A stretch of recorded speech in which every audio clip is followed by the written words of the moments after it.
Baiklah, selamat pagi dan salam sejahtera untuk kita semua.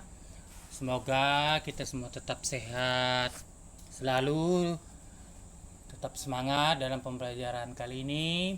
Baiklah, kita akan lanjut materi kita selanjutnya, yaitu menganalisis teks negosiasi. Ya, jadi teks negosiasi itu perlu dianalisis. Adapun langkah-langkah atau struktur dalam menganalisis teks negosiasi, yang pertama yaitu orientasi. Apa itu orientasi? Orientasi merupakan bagian pembuka. Orientasi berisi salam dan menyampaikan garis besar materi yang akan dinegosiasikan. Fungsi orientasi untuk memulai negosiasi. Ya, jadi struktur yang pertama yaitu struktur orientasi. Yang kedua yaitu pengajuan merupakan penyampaian materi negosiasi. Ya, pengajuan. Materi atau masalah disampaikan secara singkat, padat, dan jelas.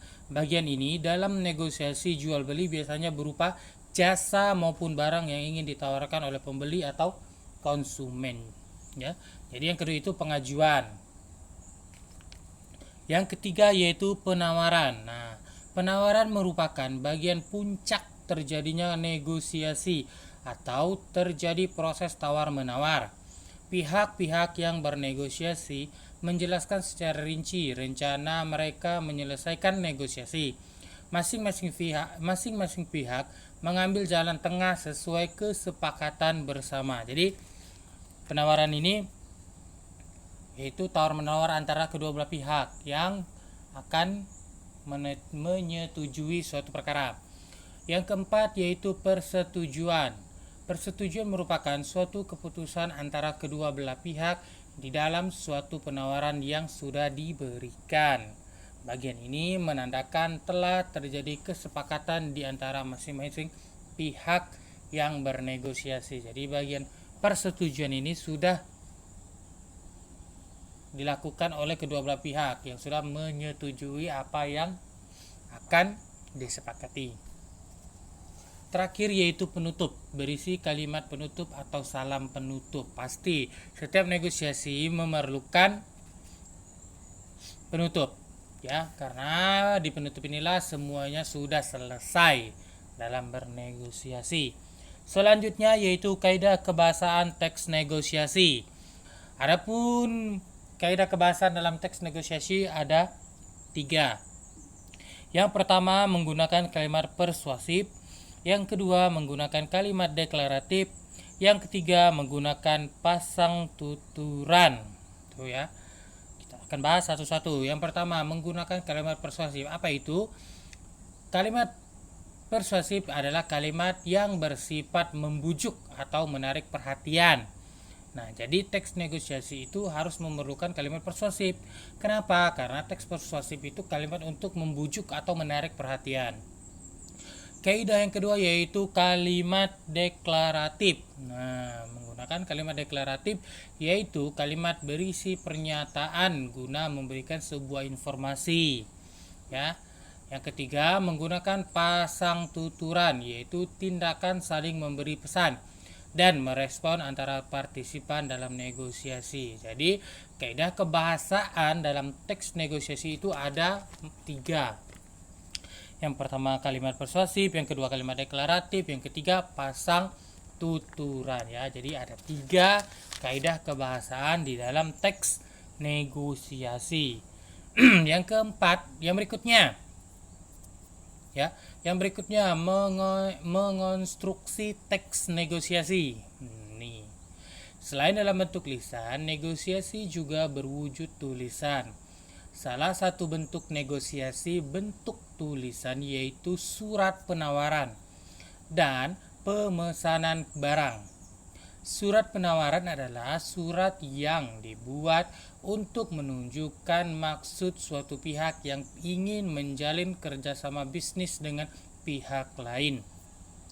Bentuk kerjasama tersebut biasanya untuk kegiatan jual beli barang, jasa, atau penawaran kerjasama bisnis. Berdasarkan tujuannya, surat penawaran dan pemesanan barang termasuk surat niaga. Nih, dijelaskan juga Surat niaga adalah jenis surat resmi yang isinya berhubungan dengan penawaran, jual beli barang atau jasa. Dengan kata lain, surat niaga adalah surat resmi yang dibuat seseorang atau badan usaha untuk mencari keuntungan dari kegiatan bisnis. Ya. Tuh. Ini ada contohnya nih, struktur surat niaga hampir mirip dengan surat resmi yang mencakup unsur-unsur sebagai berikut. Nah, ini ada strukturnya ya. Yang pertama itu kop surat nih.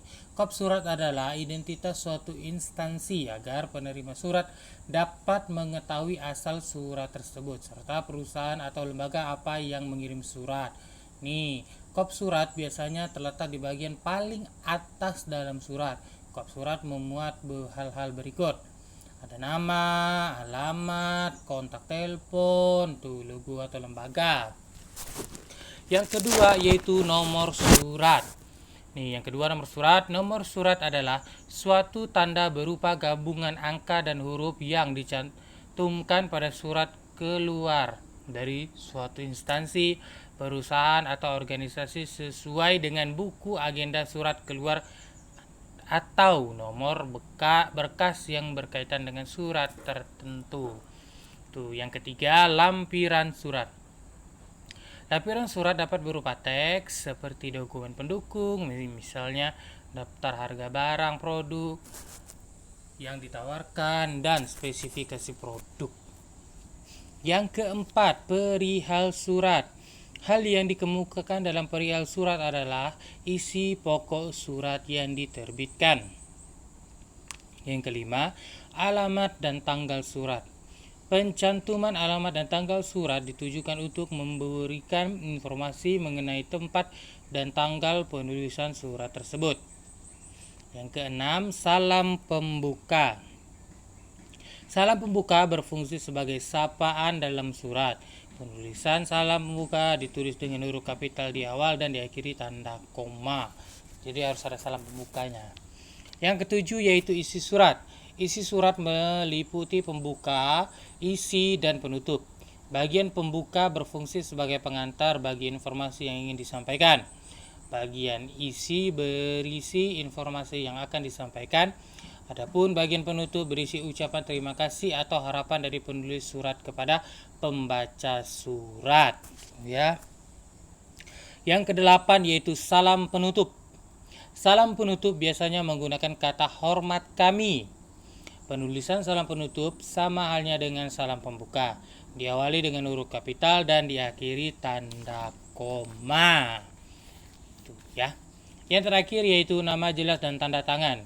Setelah salam penutup terdapat nama dan jabatan pengirim surat disertai tanda tangan atau stempel perusahaan. Nah, untuk contohnya kamu bisa lihat di buku kamu, di buku siswa halaman 11. Itu contoh dari surat penawaran. Ya, silakan kamu lihat, contohnya ada di buku kamu. Jadi contoh surat penawaran itu seperti itulah dia. Oke, cukup sekian materi kali ini. Saya ucapkan terima kasih. Semoga kalian tetap semangat dalam pembelajaran kali ini. Jika ada yang ingin ditanyakan, silakan bertanya kepada saya. Saya ucapkan terima kasih dan selamat pagi.